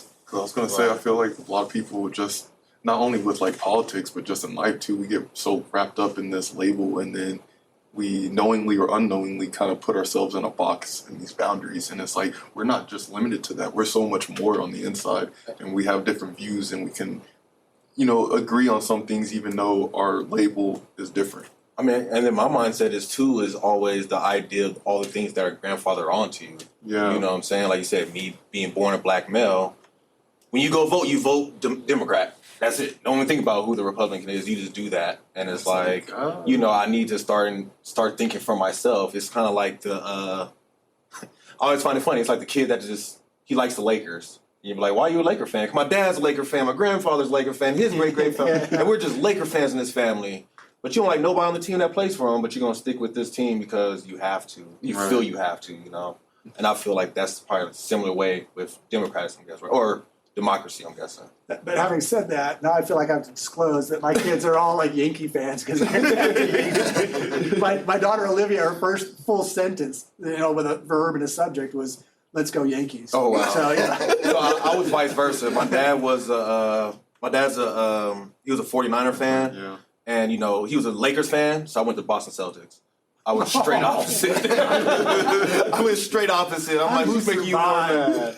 Oh, It was more entertaining for me. Him watching the games was very entertaining. I met somebody like that when I went to Boston. I went to a Yankee Red Sox game in Boston. There were some other Yankee fans sitting next to me, and I'm like, "Oh, you came up from New York?" He goes, "No, I'm from here." I'm like, "You moved up here?" He goes, "No, I'm from here." I'm Here like, my whole life. What the? And his two sons were in Red Sox, and he was in the Yankees. He was like, "I just have always loved the Red Sox or the Yankees." And I'm like, "Dude, how did you survive?" He goes, "Not very well. Not very hard. Not very easy. Yeah. No, I understand that. 'Cause There's a deep hatred. I don't know if you know, there's a deep hatred for Yankees. I mean, I walked this deep. The Yankees weren't even playing one time. I went to see the Red Sox play. I think they were playing, I want to say Cleveland or something like that. And there was a girl with a T-shirt that said, "Even Jesus hates the Yankees," or something like that. Wow. That we're getting personal like that. The Yankees weren't even there, you know? They weren't even at that stadium that night. Yeah. No, I understand. Because I went to UNR for school, and I'll never forget the day my frat brother went downstairs to pick up a package. Dorm room, elevator, pick your package, back up elevator. Mario went downstairs with that UNLV shirt on, and when he came back up, he took the shirt off. Like, I can't wear this ever again walking around this campus because they just kept coming at my head. And I'm like, man, you didn't leave the dorm room there. That's crazy. You down to the second floor. Man, down to the second floor, I couldn't do it. Yeah. So one of my questions I want to end with is, I see that you do a lot. You've done a lot. You've been coaching. You've been teaching. You know, you went from senator to director of Owen. So I'm just curious on, like, what do you do to keep yourself growing personally? Like, what are some of the personal growth things that you do? I know you're good with your religion. I'm sure you hold on to that. But, like, besides that, what do you do? Well, you know, what I do, you know, I have a calling in the church, right? You know, I'm in what they call the High Council there. And so there's a lot of opportunity for me to give back. And we do a lot of projects. And that's one way. But I get calls from a lot of different organizations saying, "Can you help me with this or that?" I'm a big supporter of this thing called the Collaboration Center. That is an organization run by a good friend of mine named Linda Taché. They do a lot in autism, right? I love that. The United Way has reached out to me and said, "Can we collaborate on things?" I have a hard time saying no to people. My wife says, "You do that. You spread yourself out." But in a good way, yeah. In a good way, yeah. In a good way. And it's one of the things that they use me for is that they always say, "Hey, we just know that you know a lot of people." And so I'm always connecting people. And that's a good thing to be a connector. Yeah. You know, in the job that I did when I was working for the Nevada Contractors Association, they had me doing a lot of it, you know, stuff for workforce. But the reality is, you know, my boss, Milan over here, she would say, "Hey, do you happen to know this person or that person? Do you know somebody who's over in this area?" I say, "Yeah," because, you know, there's skills. And one of the skills I have is also that electronic Rolodex that I have. I just know a lot of people. Yeah. And that's a commodity that can be sold if, you know, sometimes because people will say, "I need you to work for me because I know that you know a lot of people." And that's one of the things. But the Collaboration Center, I love that organization. I've worked for them. And Hope for Prisoners, John Ponder. I haven't done a lot with him lately, but he started off. I did a lot of stuff with him. I'm passionate about his job. I don't know if you guys know anything about Hope for Prisoners, but this is a guy who he makes sure that as people are leaving the institution, that they have the ability to get a job, Right. but they have a mentor with them. His program is amazing, right? He's gotten awards from former presidents. I mean, he's just done a great job. And so there's certain things around town, and I'll be honest, there's a lot of things I like to get involved in that actually help the whole community out. And I love doing that. And I'm more behind the scenes guy and that kind of stuff. I don't like to tell people I'm doing things. And so when they call me out, I'm like, "Oh man, I don't want this award. Yeah, I don't need the accolades. I just like doing it because I see the results of it, right? Right. And I love it. I remember, and I know you guys run short on time. Oh, no, you're good. One of the last things that happened when I was, I think it was 2021, we were trying to get out of session. What we call, closing out session. And sometimes the closing out session is, how do we, and what deals need to be made so that everybody's satisfied and we can close out the budgets. The budget's the last things we're going to do. And that year there was a proposed mining tax. And I'm not a big proponent of raising taxes, but at the same time, the mining people were saying we want to be taxed. We understand that at some point we needed to change the tax structure. We want this. Gaming was they said this is a good thing, and so they wanted it. They just needed a couple of senators on the Republican side to say yes, and they had one, and they needed one more. And I'm like, I don't want to raise more taxes, so like, yeah, but what is it we can do? What kind of deal can we make? What can we trade? And I said, well, my price would be high. This is what I want. I talked about school choice, right? I really want school choice. And anyway, it took a long time, but they finally said, well, can you do this? And I said, no, if you guys put this scholarship in this thing right here, I'll vote for it.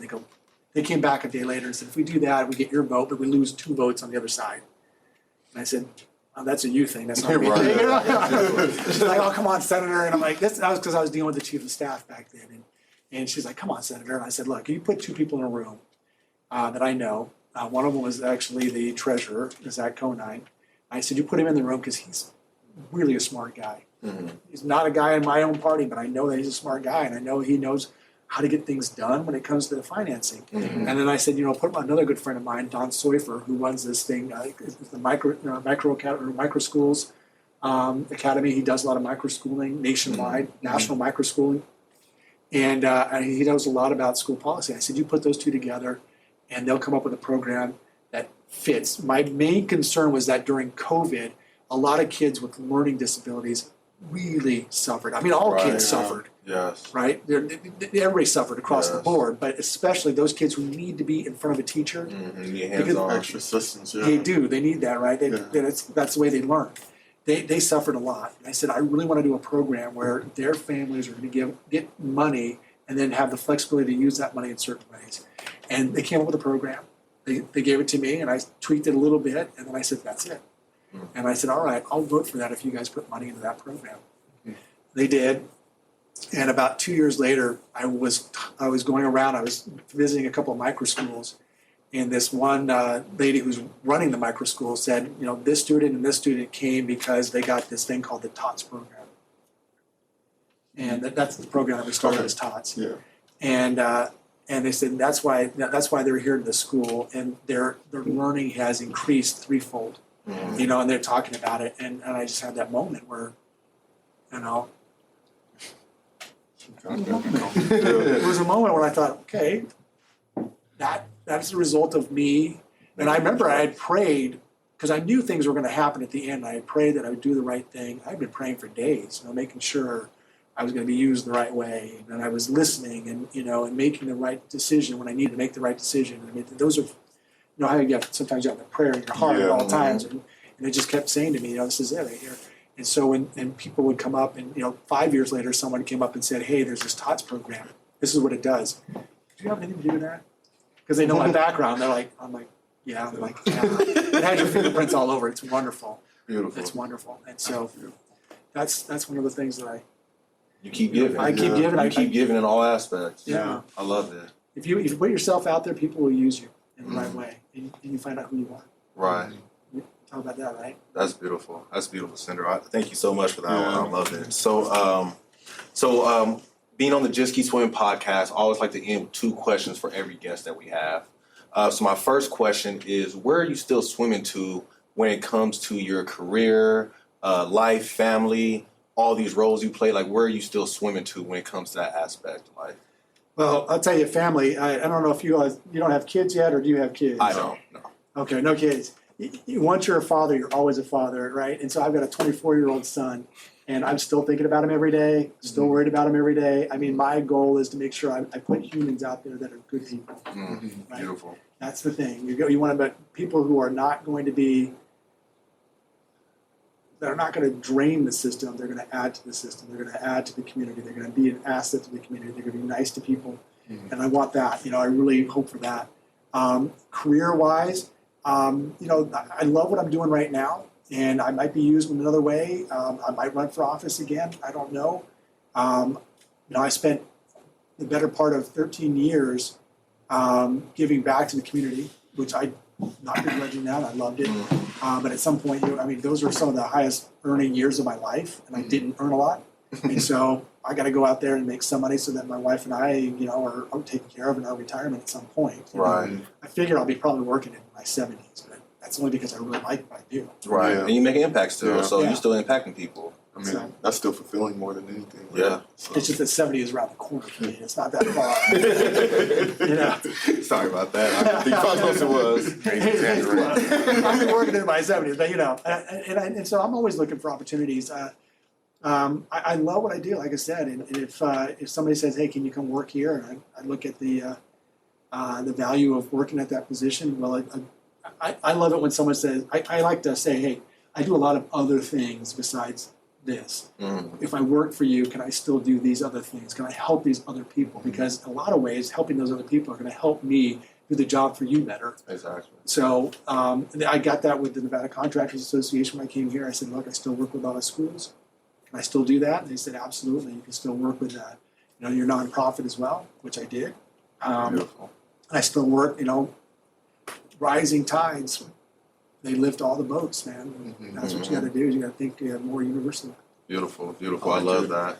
And then my very last question I ask everybody is there a quote you'd like to leave us today that you may live by, that you feel that everybody should share? So many good quotes out there. But I learned this quote a long time ago, and I still think of it once in a while. It's Thoreau, and he said, "As if you could kill time without injuring eternity." Explain that to me. Don't waste your time. People are like, "I got to kill some time right now, and I got time between here and there." But every time you're wasting time, there's that little bit that you can't take with you. You can't take anything with you when you go from this life except for what you learn. Right. And again, what you give back helps you to figure out who you are. And if you're not giving back, if you're just killing time, you're injuring eternity. Right. And so I just always like that. Beautiful, beautiful. You're killing time, you're Injuring. injuring eternity. That's beautiful. I love that. I never had it verbalized like that. But yeah, that's kind of been on the back of my head recently too. I'm just like, What are you doing with your time? yeah, like what is else can I beneficial. be doing? Yeah. And I feel bad because, right now there's an epidemic of 25, 26-year-olds that are out there gaming all day. And I know that you're probably getting value out of that. But I told my son, because when he came to visit, he brought his girlfriend with him, and we were playing games. And I'm like, and the next time he came to visit, he brought his game. And I said, "I hope you don't do this all day when your girlfriend's over." He's like, No. I don't ever play games when she's over because I feel like, she's judging me or it's not. I mean, I got to spend time with her. And I'm like, oh, thank Right. goodness. No, that's real. That's real. I'm not gonna lie. A lot of times I jump online. Definitely, when y'all invite me, it's like, let me go talk to my brother and play the game with him. So There's I'm probably wasting time, but at the same time, I'm bonding. So I yeah, have a purpose to it, right? have a purpose to it. Exactly. Yeah, look, I'm not telling gamers that they're not having fun. I love gaming. Nobody likes a one-person, a one-person shooter like I do. I mean, it's a stress relief, Yes, it is. But at the same time, I try not to make it a habit. That's why I don't have a gaming system at my house, because my wife knows that I would get addicted to it like so fast. Right. So I love it. Yeah. So we're gonna add that quote in. Know your habits. Stay away from. So and the other thing I do is I'm reading all the time too. I mean, And I'm pick up a just book. starting to pick up that more. Like I just went to Barnes and Noble with another friend, and like I was like, reading's actually really cool. Let me get back into it because I was into it in middle school and then I lost it. Go to those used bookstores, man. They have so much better deals than you Man, can get. really? I mean, I'm probably reading 4 books. Man, I'm gonna tell you right this. I go to a library because the library always have like books for sale, and they're like sell for like $5, and they're amazing books. So I've been going there and grab them. They have a lot of diamonds in the rough, so I go look for it for sure. Okay. Spend some time going through the books. I love it. I love an old bookstore where you can get dusty. My kids are like, "I'm not going in there with you because you're not going to come out for like 2 hours." 2 hours. What type of books you like? I like biographies, but I also like history books. I like historical fiction also, like when they incorporate like a family in a scenario in a time, and they insinuate them in that time frame, and then kind of talk about the events that are going on and how it might impact the family. You kind of get a sense of what people felt like back then. So I like those as well. But right now I'm reading a book on the Battle of Fredericksburg, but I'm also reading a biography on F. Scott Fitzgerald. But I'm also reading a book on this. It's pretty interesting. They call it the 13th Tribe. There was a whole nation of people who lived between the Black Sea and the Caspian Sea in the Caucasus Mountains. That the Kassarian people, they all converted to Judaism at some point. And then at some point, they all migrated up to like Poland in that area. So it's fascinating. So, I try to read like a chapter or 2 chapters of each book every single day, to kind of keep up. And then sometimes I just get really engrossed. I just finally finished a book on Custer and what happened at the Little Bighorn. Totally blew my mind because it wasn't just his perspective; it's from a lot of the Native American perspective. Oh, wow. And it brought a lot of stuff, and it was a great book. And I couldn't help it. As soon as I started getting into it, I stopped reading the other ones and just kept reading that until I got done. I love it. So yeah, you guys get a book, buy some books, Learn Get 2 something. books. Learn something. Exactly. That knowledge is valuable. Okay, I got another off the wall question. Oh no! Okay, Are we run out? We run out of time? I mean, he's the CEO. I can't say nothing to him. You got Has questions. your position allowed you to any information about UFOs or Area 51 or anything like that that you can share with us? No, it hasn't. It hasn't, huh? No, I can't answer. I can't answer. Somebody slipped that in right. Wait right there. It's like, dude, that you can't answer, huh? No, nothing. No, I don't get that kind of privileged information. But if you're asking me about it, like I'm as fascinated as anybody else because that this is a huge. The universe is growing, right? Yeah.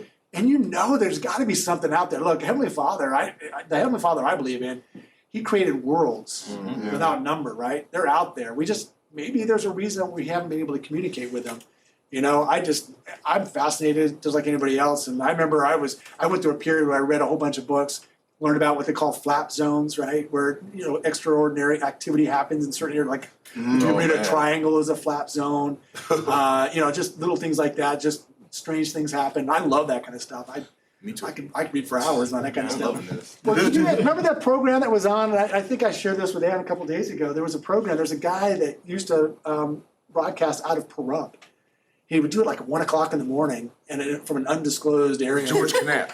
George Knapp, that was it. Yeah. Late at night. But no, I don't know if it was him or another guy that did the UFO stuff. Or was it George that did the UFO stuff? He didn't, yeah. George Knapp or Art Bell. Art Bell, that's what I'm talking about. Art, look at this. This boy grew up in Nevada. It would be late at night, and people were listening. AM radio for sure. Yeah, Art Bell, No, and yeah, if he came on, I'm listening to him, right? Because it was almost he had this voice that brought you in, brought you in, and you started listening, and you're like, that's plausible. That's beautiful. Where is he at now? He's dead. Yeah, he's passed. Yeah, for sure. Yeah. The ship came and got him. I mean, His ship came and got him. I'm just loving it because it's just like those questions right there, PJ, just showed you how much more human you really are. Yeah. Because when I when we got the text saying, yo, the senator said it's a go for 5 o'clock on Saturday, I started jumping up and down like, okay, we're getting a senator, but then I got scared of like, whoa, this is a professional guy. Like, do I need a shirt and tie for this? Like, I have no idea what to expect. And PJ was like, oh no, relax, he's cool man.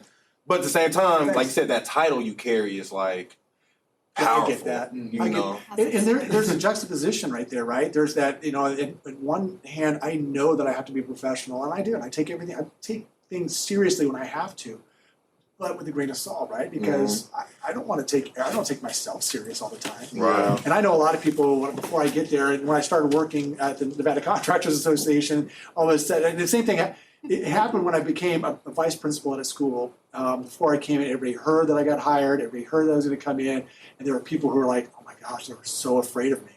They were terrified. They thought I was coming in with, a certain authority. I was like this draconian dude that was going to lay down the law. And I would look at him with a sneer all the time, and I'm like, okay. So then they learn that's not true. He's like the funnest guy to be around. He's a party in himself. You go with him, and like something's going to happen, right? And the same thing I think happened here when I came to Nevada Contractors. I think there was a few people who were like, okay, who's this stuffy guy? And then they quickly figured out that I'm not like that at all. And I enjoy my association with them. Matter of fact, they still say, hey, why don't you come to lunch once in a while? And I enjoy it because once I had a connection with people, and I really do, I care about people. I mean, I really like the whole staff that worked here at the Nevada Contractor. They're just a bunch of amazing people doing some amazing stuff. Yeah. So yeah, I'm glad you guys mentioned that. I try not to be stuffy. My kids are like, they're like, you bring street cred to me, Dad? Because everybody finds out you do all this stuff, and then all of a sudden they meet you, and they're like, that's not what I thought Dad was doing. Yeah, because I'm sitting there playing games with them at night. We're playing this game called, what was it, Salem. Oh, Have you played Salem? No, I've heard about it, but no. Oh, well, you have to close your eyes and everybody has to pound the table because, you know. Oh, it's like a witch game. Yeah. No. Yeah. You know, I never did that. but, you know, they're like, I can't believe your dad was doing that, you know? And then and he yelled at us because I think they knocked over my cake. I'm like, dude, don't knock over my cake. You can go to my house, you can make fun of me, you can do that, but don't knock over my Okay, cake. yeah, you threw away them sweets now. Yeah. So, no, he's human. I love it, Sander. Art Bell, Coast to Coast AM. That's what it was. I love that. You're bringing richness to this. You're like, Art Bell, Coast to Coast. That was it. Coast to Man, Coast AM. that's a That was blast the from the show. past there. Yeah. As soon as you drove up, I was like, yeah, And I you guys felt it. cool. And I felt it Yeah. because I was sitting here, and then all of a sudden I heard, "Yeah, I'm Scott," and I was like, "That energy was just beautiful right now. This is gonna be a good energy. I can't wait for The it." 80s sweater, I was like, as soon as he came out the closet, I was like, this guy's cool. I told my daughter, I said, should I get it? I go, a dress shirt on? She goes, no, go OG, Dad. OG 80s. She calls it OG 80s. And I'm like, all right. So this is it right here. Represent. This is the first university I went to, University of Alaska Fairbanks. The Flying Nanook. Flying Nanook. Nanook? What is that? Nanook. A Nanook is, I think it's Inuit for polar bear. Flying polar bears. Yeah, the flying polar bear. The reason so we were the Nanooks. We're the Nanooks, but the hockey team is called the Flying Nanooks because when they go out on the ice, they fly from all. I mean, they're just flying up and down. And we were Division I when it came to hockey. Division III, I think, or II in basketball and that kind of stuff. But hockey, we had some. I mean, some of the guys that played hockey at the University of Alaska Fairbanks, they played in the NHL. Matter of fact, I knew the guy that sat behind me and cheated in anthropology. You know who you are. He doesn't care because he won 2 Stanley Cups with the Devils, the New Jersey Devils.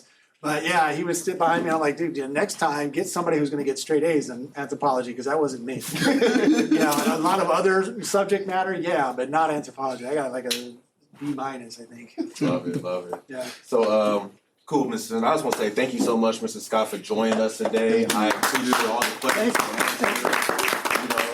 Thank you so much. For just There's showing 100 that people you're here, by the way. Yeah, there's so many people in here, by the way. Like, we have people outside the windows right now. Through the window. Like Good Morning America or whatever. Yeah, like Good Morning America or whatever the MTV show was. Yeah. TRL. There you go. TRL, yeah. There you Total go. Request Live. Hey, man, that's what we got the ultimate producer. It's like the Phoenix memory. So, Mr. Scott, I just want to say thank you so much for joining us today. I appreciate your time, taking the time out your day. I know we were a little over time than we expected, but it was fun the whole time from start to finish. So Yeah, it was thank you so interesting, much for this. I truly apprate this. Oh, well, appreciate it. Adrian, right? Yes. And Donovan. Yes. Yep. You guys are amazing. Thank you so much. I appreciate it. The energy you guys, you just allow me to be who I am. And Yeah. No, I appreciate it. Thank you Purpose so much. of the podcast, like, yo, we just want to learn you. keep on swimming. We'll do. Keep swimming. And then also, we're going to make shout outs for the room. It's a Tease Match production. Thank you so much again for producing another episode. Mr. Photos by Fernando, thank you so much for joining us again. I'm not sure that's your business name, but that's the business name now. Oh, yeah. photography. I like that. Photography.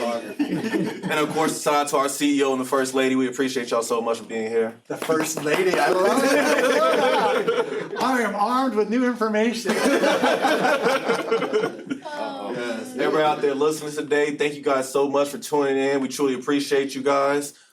Check out your Audible. If you haven't got your Audible book, we still giving out free books. Just Keep Swimming got you. We're going to hook you up, get you free knowledge. But with that being said, I hope you guys have an amazing day, a marvelous afternoon, a splendid evening. And remember to Just keep swimming. Yes, sir.